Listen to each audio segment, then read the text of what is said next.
বর্তমানে ফুটবল দুনিয়ার সবচেয়ে আলোচিত গুঞ্জন লিওনেল মেসি কি লিভারপুলে আসছে।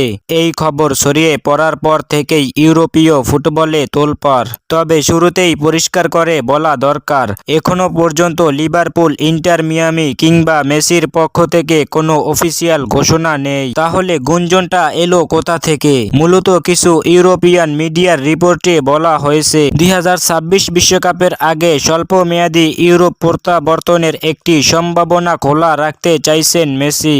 আর সেই তালিকায় নাকি আলোচনায় এসেছে লিভারপুলের নাম। মেসি বর্তমানে ইন্টার মিয়ামিতে থাকলেও ইউরোপের উচ্চ গতির ফুটবলে খেলেই তিনি নিজেকে বিশ্বকাপের জন্য প্রস্তুত রাখতে চান, এমন ইঙ্গিত আগেও মিলেছে।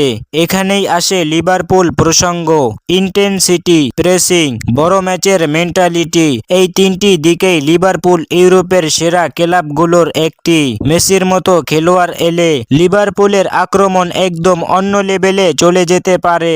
মেসি ইউরোপে ফিরলে কি হবে? প্রিমিয়ার লিগে আবারও দেখা যাবে মেসির জাদু। ম্যাচের গতি নিয়ন্ত্রণে থাকবে তার পায়ে। বড় ম্যাচে এক মুহূর্তে ম্যাচ ঘুরিয়ে দেওয়ার ক্ষমতা। তরুণ খেলোয়াড়দের জন্য বিশাল অভিজ্ঞতা ও নেতৃত্ব।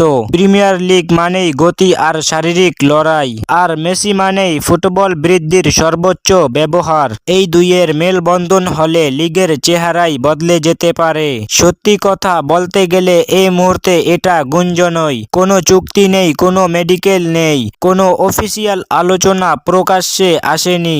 মেসির মূল লক্ষ্য এখনো পরিষ্কার, 2026 বিশ্বকাপ। আর সেজন্যই ইউরোপে ফেরার দরজা পুরোপুরি বন্ধ করছেন না।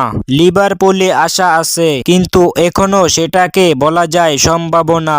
নিশ্চিত একেবারেই বলা যায় না। লিওনেল মেসি লিভারপুলে আসুক বা নাই আসুক, এই গুঞ্জনটাই প্রমাণ করে শেষ বয়সেও মেসি মানেই ফুটবল দুনিয়ার সবচেয়ে বড় নামগুলোর একটি। 2026 বিশ্বকাপ যত কাছেই আসছে, লিওনেল মেসিকে ঘিরে চমকও তত বাড়ছে।